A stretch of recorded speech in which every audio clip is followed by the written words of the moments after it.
Pues continuamos. Entonces, bueno, antes la otra parte de la clase hemos dedicado un tiempo que puede parecer excesivo de 1 hora a repasarlo todo, pero es que quería enfatizar mucho la, la, la relación entre lo que es la teoría y lo que es el procedimiento para resolver los problemas y lo que hay en común del procedimiento de resolver problemas con el procedimiento de los problemas con condensadores. Porque la idea es que vosotros en un examen podáis resolver cualquier problema, aunque salga totalmente distinto de los que han salido hasta ahora. Ahora mismo, mirando antes de la clase los problemas que había, veo anda si no hay ninguno en los cuales la variación de G sea perpendicular, la dirección de variación de G sea perpendicular a la dirección de los campos. Uno inhomogéneo me refiero, o uno en los cuales la variación de G y la variación de epsilon inhomogéneas las dos sean en direcciones distintas, ¿no? Entonces, claro, hay muchas cosas que no han salido y que supongo que si no han salido es porque son más complicadas que las que han salido. Y bueno, lo importante es que sepáis resolver cualquier cosa que os preguntemos. Y por eso intento razonar un poco de forma más abstracta sobre el procedimiento de resolverlo.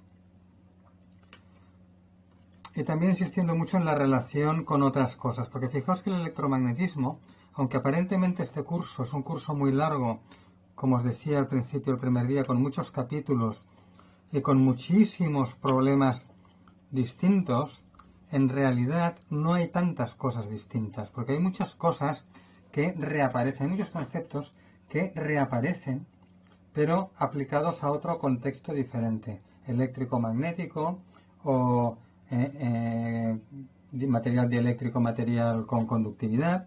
Son conceptos que van reapareciendo otra vez los mismos, con fórmulas análogas, pero aplicados en otro caso. Y esto es porque simplemente todo el electromagnetismo que vemos nosotros, macroscópico, deriva de las ecuaciones de Maxwell, que son 4 ecuaciones. En realidad 3 si damos por hecha la conductividad de la carga, o en realidad 2 si damos por hecha la inexistencia de monopolos magnéticos. Entonces, claro, de 2 ecuaciones no puede salir tanta cosa distinta y tanta casuística diferente y tantos problemas diferentes. Entonces es muy importante ver lo que tienen en común cosas aparentemente distintas porque son aplicaciones distintas o partes aparentemente distintas del electromagnetismo, pero en el fondo acabamos otra vez con lo mismo de siempre, ¿no? Es muy importante verlo esto porque hace que, entendiendo un poco más en general lo que pasa, puedes aplicarlo mucho más fácilmente a cada caso concreto, aunque sea distinto de lo que has visto hasta ahora. Bueno, pues vamos al grano. A ver, tenemos un condensador que tiene 2 placas metálicas, placas planas paralelas, con área S igual a L cuadrado, o sea, son placas cuadradas del lado L y S igual a L cuadrado. Y tiene 2 capas de material dieléctrico con grosores de 1 el de abajo y de 2 el de arriba. Aquí hay una errata. Esta coordenada Z de arriba tendría que ser de 1 más de 2, ¿vale? Esto es una errata que me voy a apuntar para corregirla.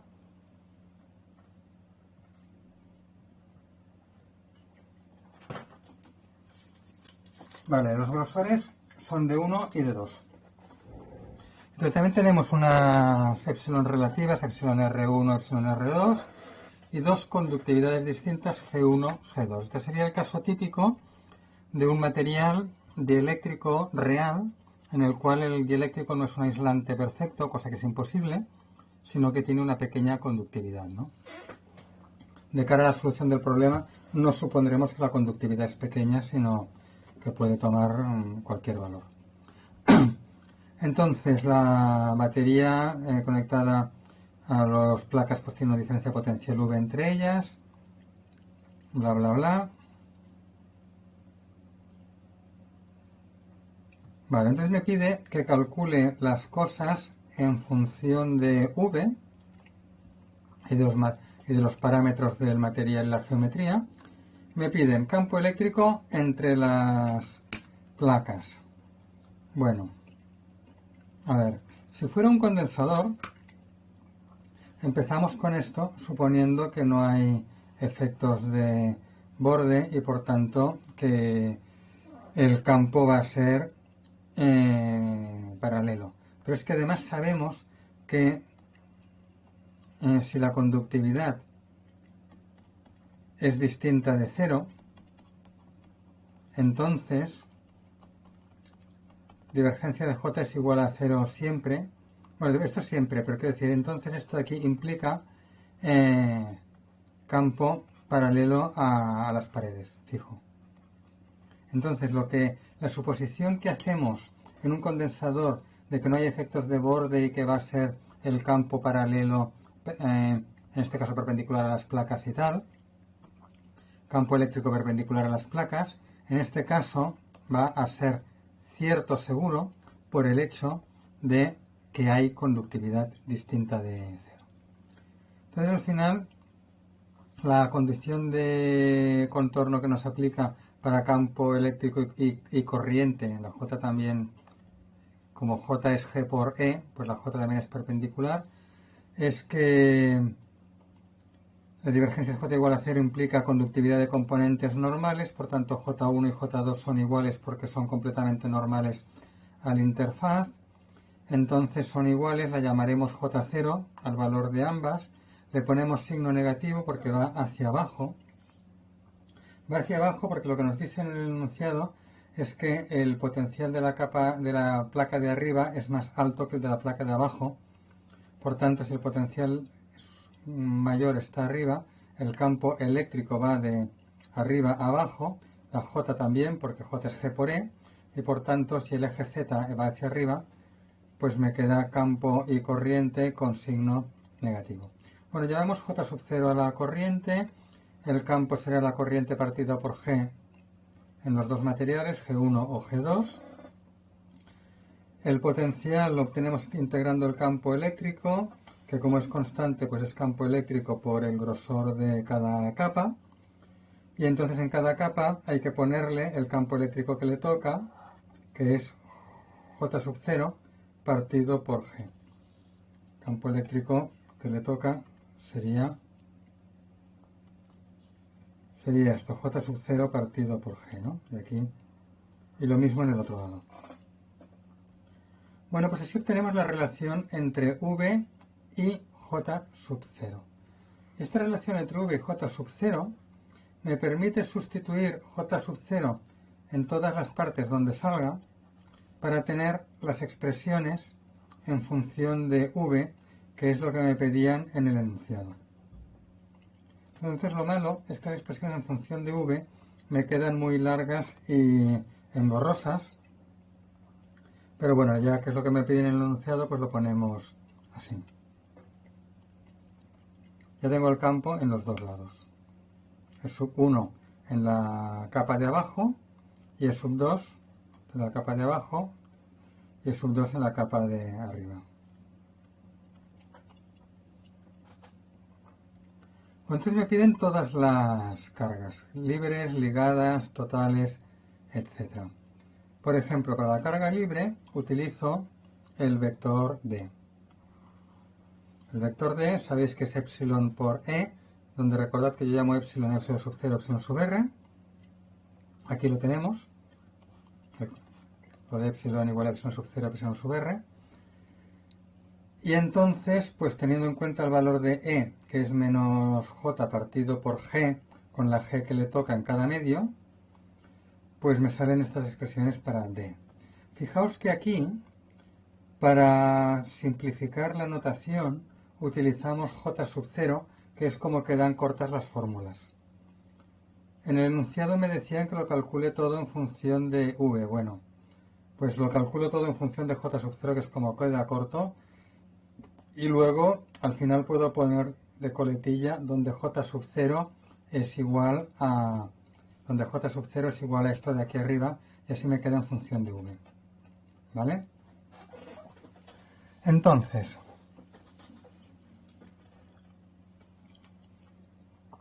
a ver, la divergencia de D va a ser la carga libre. Como D ya se ve que es constante, su divergencia valdrá 0 y solo tendremos carga, carga libre superficial.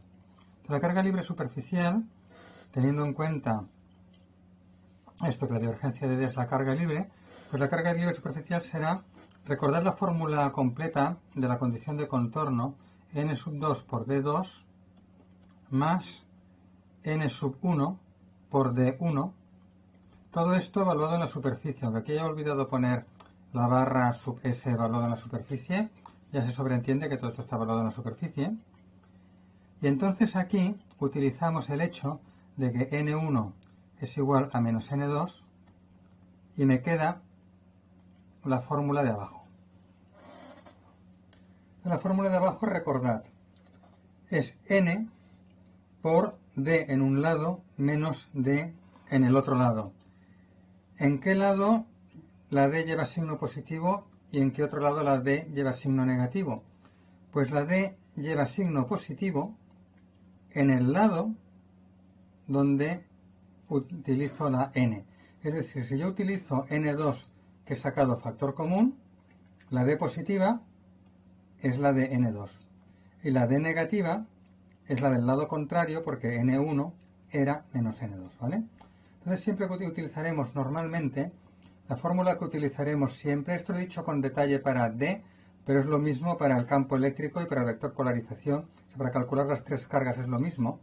La fórmula que utilizaremos siempre es esta de aquí, n por d en un lado menos d en el otro, lo mismo con campo eléctrico, con campo y con P, con la diferencia de que la que lleva signo, la resta, el que lleva signo positivo, es el que corresponde al volumen donde está definida la n, salvo en el caso de P.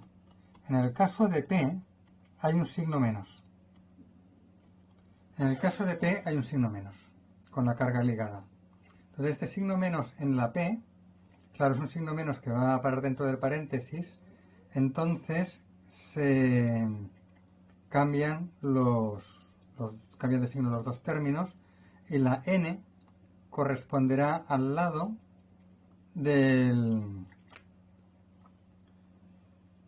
lado contrario de la que lleva signo positivo. No será la n, no será la del lado de la que lleva signo positivo, sino el lado contrario a la que lleva signo positivo, por culpa de este menos de P. Esto ya saldrá ahora porque luego lo haremos con P.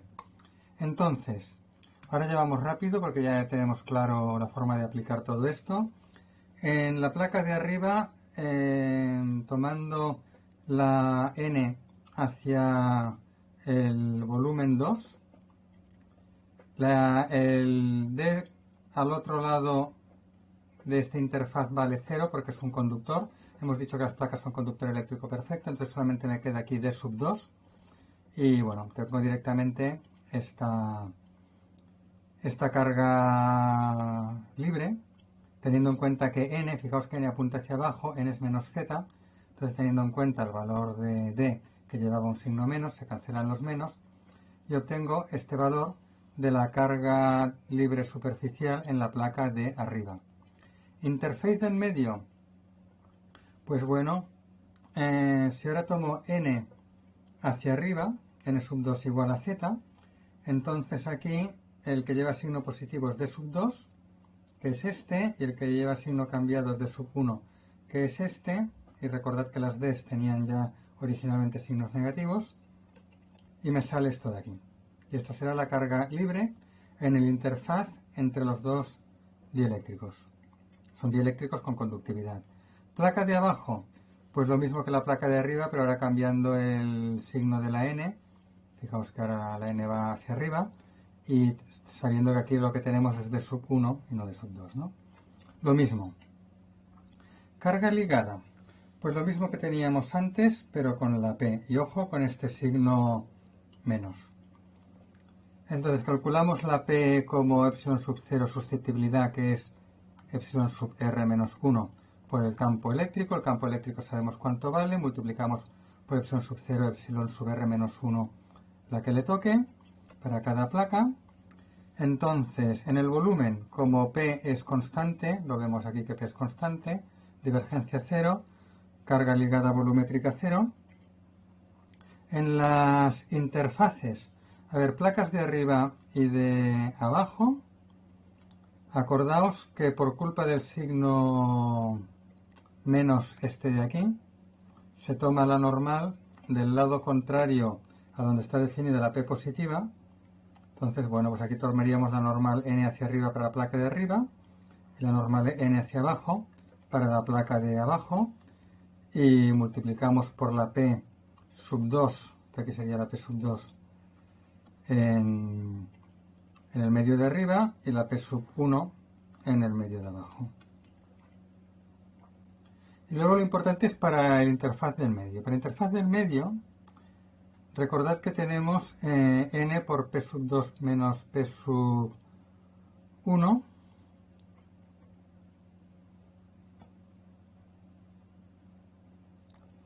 y la n, fijaos que la n hemos tomado n sub 2, y que está definida en el volumen contrario a P sub 2, para que así tenemos en cuenta el signo menos, donde lo tengo el signo menos, aquí. Para tener en cuenta este signo menos famoso, hemos definido la normal que está multiplicando a esta diferencia, está definida en el lado del interface contrario al término positivo, a P sub 2, ¿vale? Para tener en cuenta el menos. Por eso decía que aquí hay que ir con un poco de cuidado con este menos. Y bueno, y así nos sale esto. Carga total, pues podemos o bien sumar las cargas libre y ligada que hemos calculado antes, y sumando me sale esto, o bien podemos hacerlo directamente, no sé si está hecho por aquí, bueno, aquí lo tenemos, o también podemos hacerlo con la discontinuidad de componentes normales del campo eléctrico. Es más corto hacerlo sumando, pero bueno, da lo mismo. Entonces, en todas estas fórmulas que hemos obtenido todo en función de J sub 0, pues recordad que nos falta sustituir J sub 0 por esto, para tenerlo todo en función de V. Pero es que lo he hecho así porque si no salían carros demasiado largos. Me piden también la potencia suministrada por la batería. Sabéis que será la diferencia de potencial por la corriente, y la corriente es J sub 0 por la superficie. También aquí podríamos haber hecho esto en corriente igual a V partido por R, y saldría P igual a V cuadrado partido por R, esto no, igual a V cuadrado por G. Esto podríamos haberlo hecho así. Lo que pasa es que no lo hemos hecho así básicamente porque en ningún sitio nos han pedido la R y no la tenemos explícitamente, ¿no? Pero bueno, como sí que tenemos la J sub 0 y la S, pues corriente es J sub 0 por S, y enseguida pues sustituyendo me da esto de aquí, ¿no? Pero identificando esto con esto, vemos que todo este factor es G. O sea que sin que nos lo pidan, hemos calculado G, la conductividad, que es el inverso de la resistencia. Hay un último apartado en el cual me piden que discuta la capacidad. Fijaos, briefly discuss if and how the concept of capacitance may apply to such an arrangement. Bueno, pues brevemente discutir. Entonces aquí lo que hay que decir, lo que se espera que digáis, es que, aquí me he enrollado un poco yo, pero lo que hay que discutir básicamente es que no podemos definir la capacidad con el procedimiento habitual, no se puede definir, porque fijaos que definíamos la capacidad como carga libre dividida entre potencial. Pero ¿cuál es la carga libre? La carga libre en una placa, que será la carga libre en la placa de arriba, será la densidad de carga libre por la superficie de la placa de arriba, o sea, esto por S. La carga libre de la placa de abajo será la densidad de carga libre por la superficie. Entonces, fijaos que epsilon sub 1 y epsilon sub 2 son distintas, g sub 1 y g sub 2 son distintas, y estas dos cargas libres totales almacenadas en las placas van a ser distintas. Entonces uno podría decir, bueno, ¿cuál tomo? ¿La de arriba o la de abajo? Pues no lo sé. Porque acordaos que en un condensador normal, que tenía conductividad cero, la carga libre de la placa de arriba era igual a menos la carga libre de la placa de abajo. El total era cero. Aquí el total sigue siendo cero, ¿eh? Si las sumo todas, libres y ligadas, me va a dar cero. El total sigue siendo cero. Entonces, como el total es cero, no se puede tener en cuenta el total porque es cero. Y se tenía en cuenta la de una placa. Pero aquí son diferentes. Pero es que encima también tengo en el de en medio. Entonces, la del medio hay que tenerla en cuenta o no hay que tenerla en cuenta. ¿Qué es lo que hacemos? Claro, aquí no sabemos qué hacer, ¿no? Entonces podemos justificar esto diciendo que tenemos en realidad dos condensadores en serie. Pero que estos dos condensadores en serie, al tener conductividad, cada uno de ellos tiene resistencia paralelo. Es decir, son condensadores en los cuales hay corriente que atraviesa el condensador.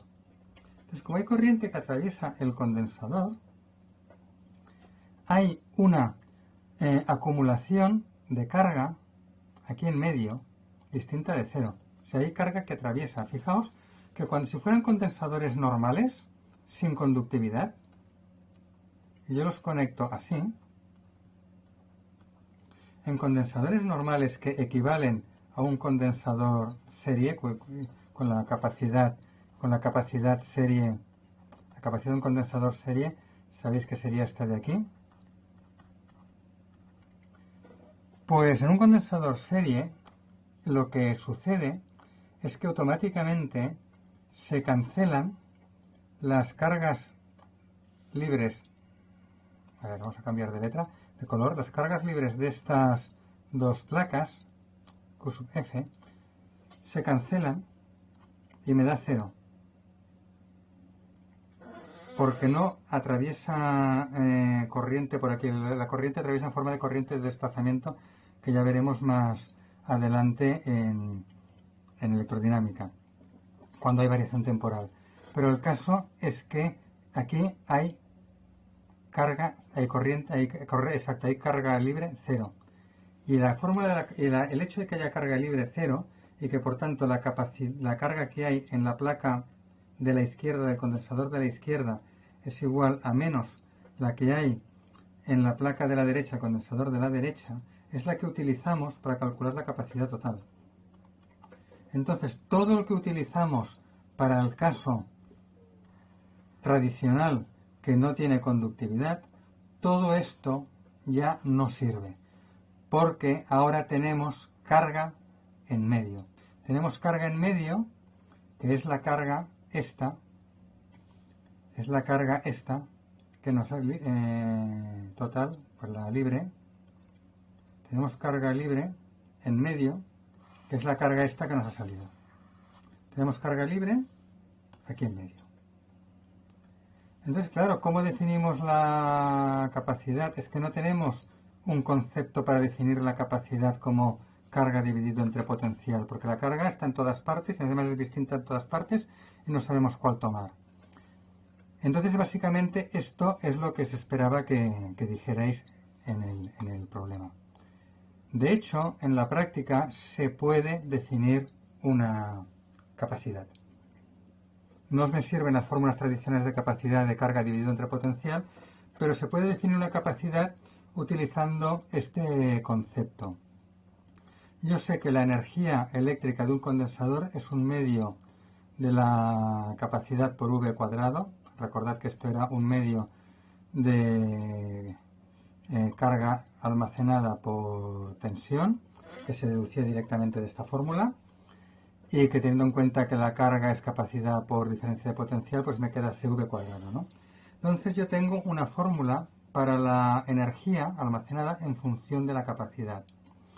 Pero yo puedo calcular la energía almacenada en mi condensador con la fórmula habitual de la energía almacenada en un volumen dieléctrico. Entonces yo con esta fórmula puedo calcular la energía que yo tengo almacenada aquí dentro. Puedo calcular la energía que yo tengo almacenada aquí dentro. Entonces, igualando las dos energías,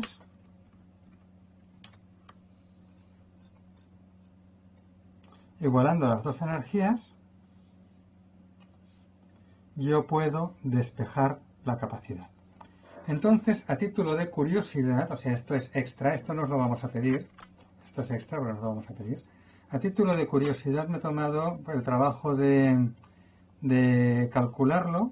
He calculado la energía electrostática de todas las maneras posibles. La he calculado con la fórmula de carga por potencial en las superficies conductoras, o con la fórmula de integrar en volumen campo eléctrico por campo D en todas partes, que es lo mismo que epsilon por campo eléctrico al cuadrado, y me da la misma energía, que es esto de aquí. Me da la misma energía. Las cargas acumuladas ya sabemos cuántos son. Entonces, igualando con la fórmula de la energía del condensador, claro, me da un carro un poco largo, y despejándose me da esto de aquí. Entonces, esto sería la única fórmula lógica que podemos tener basada en algún concepto razonable para la capacidad, en este caso basándose en la energía. Y esto en circuitos de microondas se hace así, o sea, en circuitos en electrodinámica donde tenemos condensadores que se llama con pérdidas, es decir, con pérdidas se llaman con pérdidas porque la conductividad del condensador produce disipación de potencia por efecto Joule. Entonces, claro, disipación de potencia significa que se pierde potencia. Entonces, por eso se llama condensadores con pérdidas. Entonces, en microondas a alta frecuencia, esta pérdida de potencia es importante tenerla en cuenta. Entonces, la capacidad de estos condensadores se calcula de esta manera. Pero bueno, esto no os lo vamos a pedir, es solamente un ejemplo de que a veces las cosas no son tan fáciles como cuando todo es ideal, ¿no? Bueno, se nos va acabando el tiempo. Aquí tenemos uno en principio bastante fácil a priori, que me dice que esto es un examen también, un problema también de examen. Es una resistencia que esta de aquí no tiene epsilon, esto aquí no es polarizable, es una simple resistencia. Que es un disco de radio A y longitud 2L porque va desde más L hasta menos L, se supone que Z igual a 0 está en el centro. Y bueno, epsilon sobre R1, si es no polarizable, y tiene una conductividad no uniforme que depende de Z. Entonces aquí tenemos una G que varía con Z. Esta flecha no indica vector, sino que indica la dirección de variación de G. Entonces, bueno, primero dice, utilizar la conservación de la carga. La conservación de la carga es divergencia de J igual a 0 en electrostática. Si no fuera electrostática, sería menos la variación temporal de la densidad volumétrica de carga, pero siendo electrostática, pues la conservación de carga es divergencia de corriente cero, y así justificar que la corriente es uniforme. Entonces, bueno, esto de aquí que la corriente está dirigida en Z y es uniforme se ve claramente. De hecho, yo cuando preparé la solución de este problema de examen ya empecé así, suponiendo que la corriente tenía dirección Z y por tanto el campo eléctrico también. Hay que pensar que estamos obligados a que la corriente en las paredes la corriente en las paredes tiene que tener dirección Z, por lo de que la corriente no puede atravesar las paredes, tiene que ser paralela a las paredes.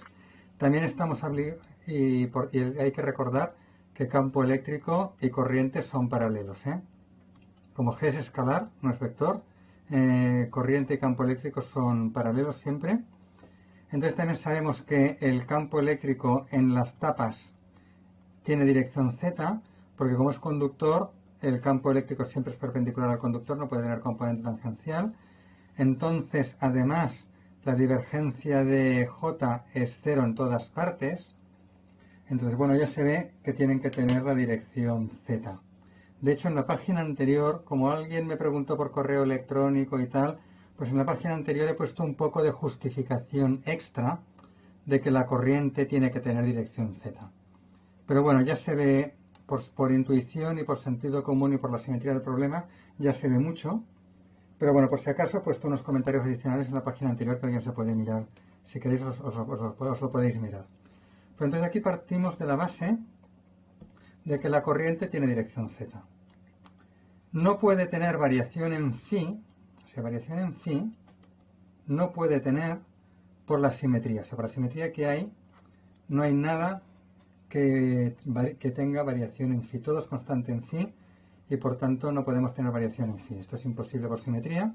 Entonces, hipotéticamente, la corriente puede variar en S y en Z. Y hay que verlo, ¿no? Entonces, divergencia de J igual a 0, automáticamente me saca que J es uniforme en Z. Partiendo de la base de que J solo tiene componente Z. Entonces, el campo ZJ, si varía en algo, podría ser en S, luego veremos que no, pero hipotéticamente podría a lo mejor variar en S. Entonces el campo eléctrico, como es J partido por G, tendría esta forma y G es esto. Entonces el campo eléctrico tendría esta forma de aquí, que podría variar en S o no, no lo sabemos. Aplicamos rotacional de campo eléctrico 0, que sabemos que se cumple siempre, y enseguida vemos que la variación con S tiene que ser 0. Y por tanto, como no puede haber variación en S, son uniformes en S los dos, el campo eléctrico y la corriente, y por tanto la corriente sabemos que no tiene variación en S, es decir, que es uniforme en todas partes, y el campo eléctrico, que es la corriente partido por G, pues vale esto de aquí. Entonces a partir de aquí lo resolvemos todo de la forma más habitual. De hecho, a ver, esto sería, en principio, esto sería la forma normal de resolver el problema. O sea, si a mí no me hubieran dicho, demuestra que la corriente es uniforme en todas partes, yo, por la cara, hubiera empezado ya así. Por la simetría del problema, ¿no? En este caso pedían que lo demostráramos, pero es un caso de placas planas paralelas con variación en la dirección perpendicular a las placas, pues va a pasar esto. Entonces, bueno, aquí hay una comprobación adicional de lo mismo en forma integral, o sea, lo que hemos comprobado aquí es la rotación de igual a 0, comprobando lo mismo en forma integral, pues esto aquí me implica que no puede haber componente phi del campo eléctrico, lo cual es coherente con lo que hemos supuesto de buen principio de que la corriente tenía la dirección Z. Bueno, pues entonces calculamos, como siempre, la resistencia, diferencia potencial partido por corriente. La corriente es la densidad superficial de corriente por la superficie de las placas, pi por el radio al cuadrado. Y la diferencia de potencial es la integral del campo eléctrico. Para el campo eléctrico tenemos una expresión que depende de z cuadrado, pues se integra, da en z, la constante en z se va a z y la z cuadrado a z cubo, y bueno, pues se sustituyen límites y me da la expresión de la resistencia. Densidad volumétrica de carga total, pues divergencia del campo eléctrico, como tengo la expresión, calculo la divergencia y me da esto. Carga total en las placas, pues es la componente normal del campo eléctrico por epsilon sub 0. En la fórmula del campo eléctrico la evalúo para z igual a L placa de arriba y para z igual a menos L placa de abajo, y me sale esto de aquí, y esta es la densidad de carga total. Veo que en este caso la carga total da 0. Se puede explicar fácilmente. Había un apartado del problema que me pedían explicarlo, calcular la carga y explicarlo. Fijaos, encontrar la densidad de carga en todas partes, y asumiendo que la conductividad del metal depositado en las superficies planas es muy grande, o sea, infinita, es decir, conductor eléctrico perfecto, esto lo hacemos siempre, de forma que suponemos campo cero dentro del metal, encontrar la densidad superficial de carga en las placas y encontrar por qué la carga total del disco es cero, y encontrar que es consistente con la variación del campo eléctrico. Bueno, a ver, lo que está claro es que el campo eléctrico en las dos placas es igual, pero esto de que el campo eléctrico es igual no tiene que serlo siempre, ¿eh? En este caso particular, debido a la expresión que me han dado para la conductividad, resulta que para Z igual a L, que es la placa de arriba, la conductividad es la misma que para Z igual a menos L, gracias a este cuadrado de aquí. Para Z igual a L la conductividad es la misma que para Z igual a menos L. Entonces, como la corriente es constante y el campo es corriente por conductividad, si la corriente es siempre la misma, arriba y abajo, y la conductividad es la misma en la placa de arriba, bueno, junto a la placa de arriba y junto a la placa de abajo, el campo en la placa de arriba va a ser el mismo que el campo en la placa de abajo, y me van a salir las dos densidades superficiales de carga iguales, pero con signo opuesto. Signo opuesto viene al cambio de signo de la normal. Pero esto no tiene por qué pasar siempre. Esto pasa solo debido a la forma simétrica, con simetría par, de la conductividad que me han dado. Si la conductividad hubiera sido asimétrica, el campo sería asimétrico y la carga arriba y la carga abajo serían distintas. Entonces, la carga volumétrica total también es cero, porque fijaos que la fórmula que nos ha salido del campo es impar. Perdón, es par. No, la fórmula del campo no es impar, es par. La fórmula que nos ha salido del campo es par. Entonces, si el campo tiene esta forma de aquí, en función de z, entonces si el campo es par, su derivada, fijaos que la carga es la divergencia del campo, y como el campo tiene dirección z, la divergencia del campo es la derivada respecto a z de la componente z. Entonces, al tener el campo simetría par, su derivada es impar, y su derivada es la carga. Entonces, la carga es impar. Y si la carga es impar, la integral de la carga en volumen de menos L a L va a ser cero. Se van a cancelar las cargas positivas con las negativas a un lado y a otro, se van a cancelar. Entonces, bueno, esta era la justificación que se pretendía, que este problema del redactor Roberto es la explicación que se pretendía. Dice, demostrar que esto es consistente con la variación del campo eléctrico, es lo que os he dicho. Como la variación del campo eléctrico con respecto a la posición es par, su derivada es impar, y al integrarla, su derivada que es la carga, y al integrarla desde menos L a L, pues me da cero. Entonces esto es extra, pero a partir de las líneas de campo, pues se puede ver también un poco cómo las cargas arriba y abajo se compensan y da una carga volumétrica cero por simetría. Entonces, fuera de la resistencia, esto os olvidáis, porque aquí me he ido al caso simplificado en el cual suponemos que no hay cargas en la superficie lateral, pero sabemos que sí que hay cargas en la superficie lateral, y entonces aquí esto lo cambiaré en los apuntes, esto lo quitaré y pondré el comentario que ahora estamos poniendo en todos los problemas, porque esto lo añadimos hace pocos años, ¿eh? Yo creo que fue a partir de este problema del 2019 que en 2020 dijimos, bueno, no podemos ocultar durante más tiempo la problemática y la existencia de una carga lateral que depende del campo que hay fuera. Entonces, esto de aquí lo voy a quitar y voy a poner lo que estamos poniendo ahora en todos los problemas, de que hay una carga lateral por aquí, hay unas cargas laterales simétricas, positivas a un lado y negativas al otro, que no sabemos cuánto valen. Y ya está. Último problema, nos quedan 10 minutos.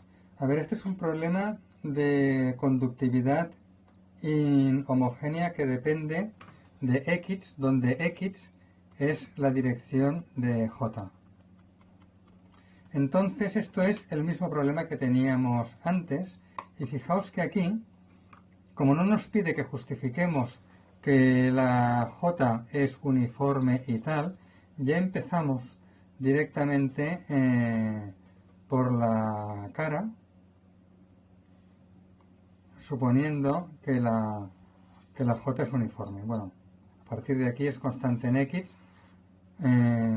A partir de divergencia de J igual a 0, como J tiene dirección X, por la derivada respecto de J sobre X es 0. Entonces lo más importante es que J es constante en X, y también sabemos que es constante en phi por la simetría cilíndrica, no puede variar en phi, y también sabemos que es constante en S, por lo que hemos dicho en el problema anterior, pero que fijaos que este problema cayó antes, en 2015, se cayó 4 años antes, y aquí por la cara y sin justificar ya se suponía que la J era constante en todas partes.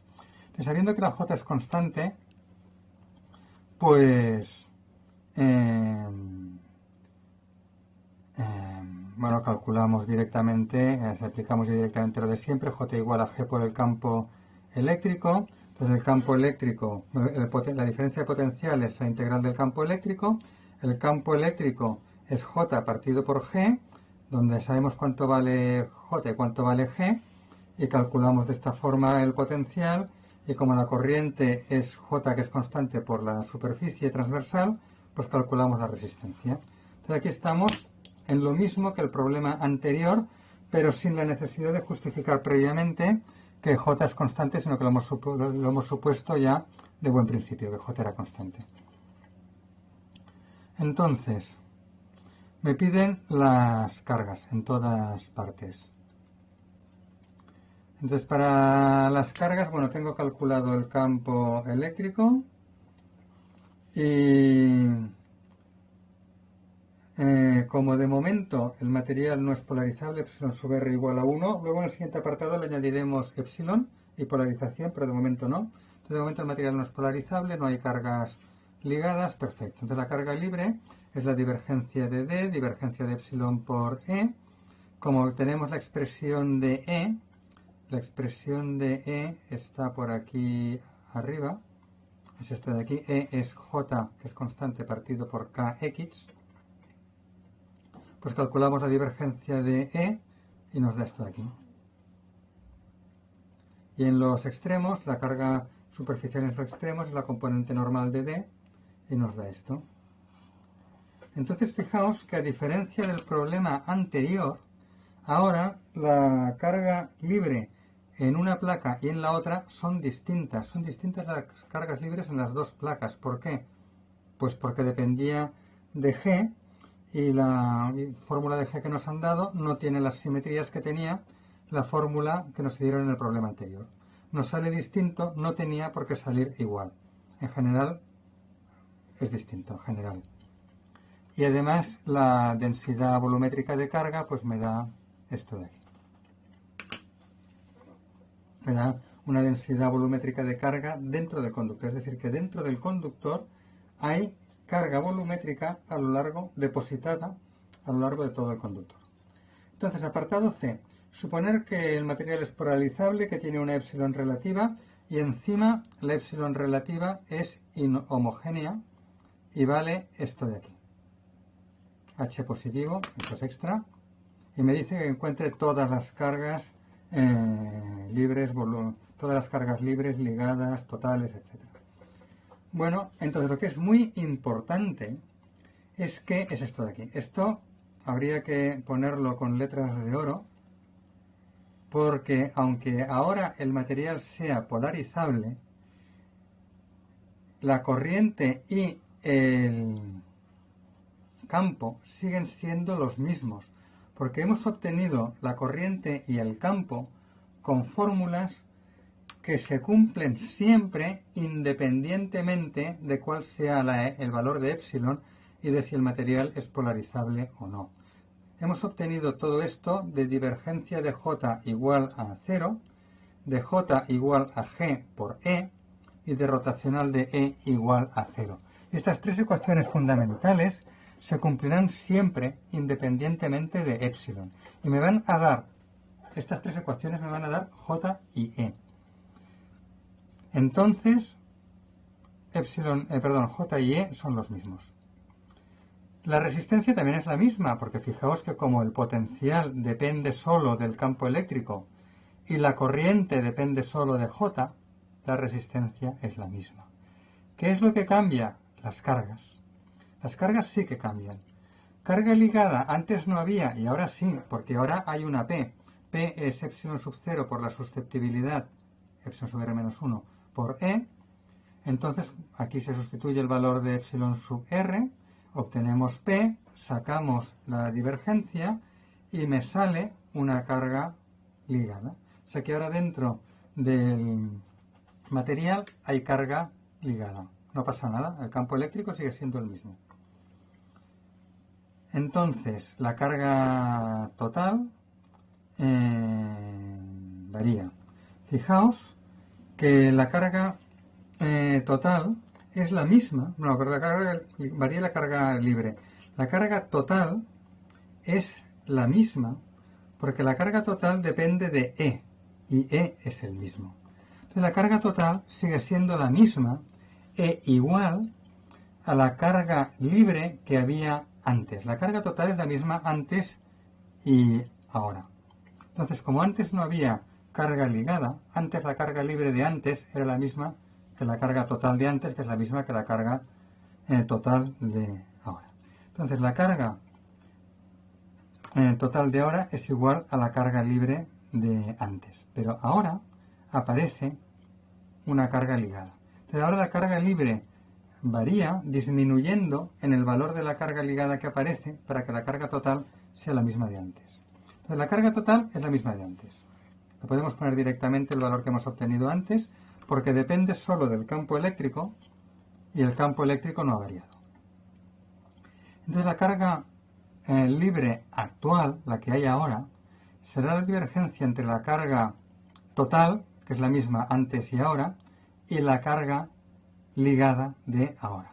Entonces yo resto la carga total, a ver que no tengo el cursor, resto la carga total menos la carga ligada y me sale la carga libre.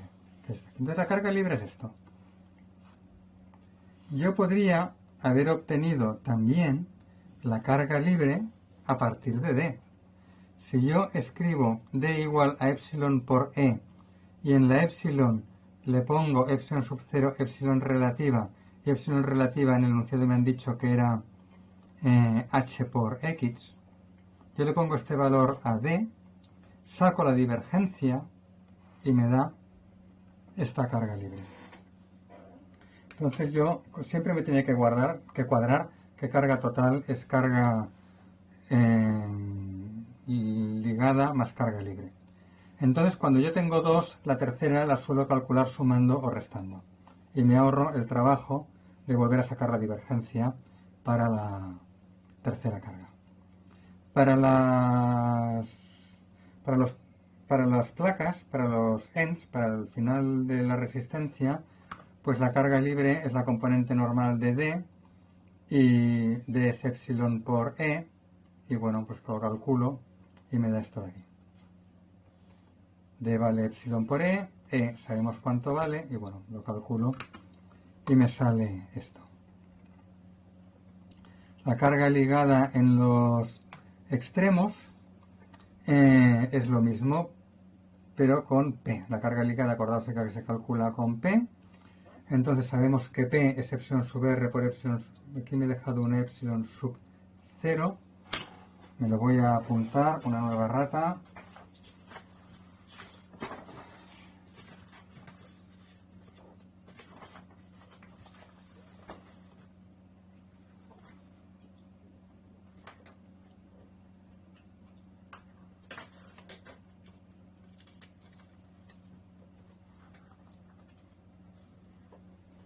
Vale, ya me lo he apuntado.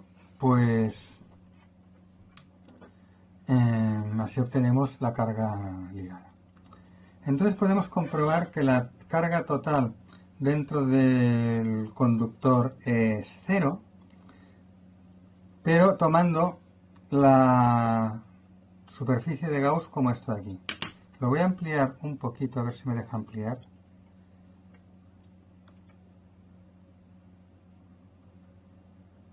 Bueno, sí, pues deja ampliar, pero va muy lento. Se me deja ampliar un poco más. Bueno, está un poco más ampliado.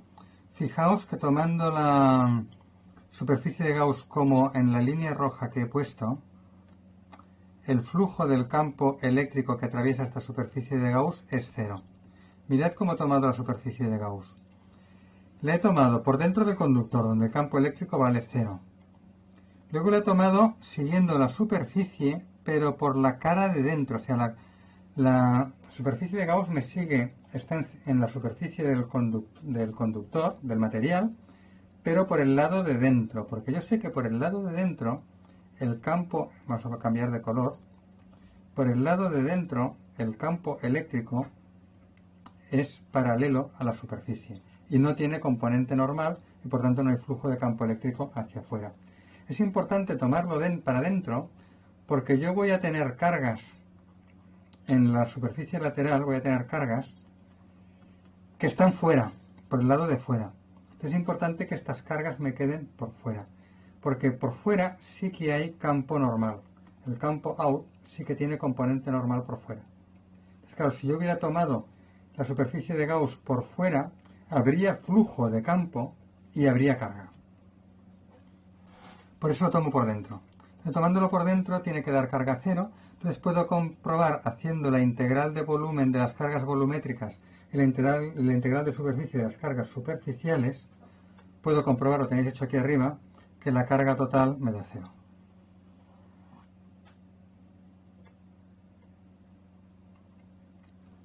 Bueno, y aquí abajo tenemos el pequeño comentario este que os decía. Ahora se me está ajustando. Sí, el pequeño comentario este que os decía, esto lo he dicho ya ahora hace un momento, de que, bueno, de que existe una pequeña carga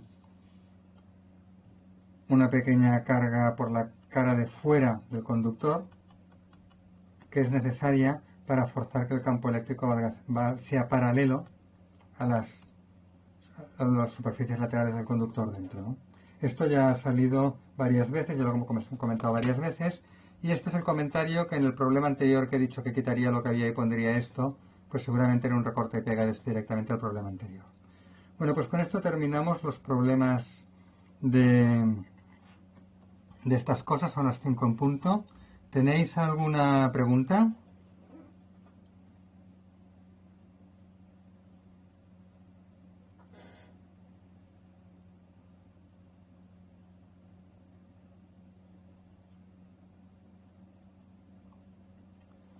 Bueno, si no hay ninguna pregunta, terminamos.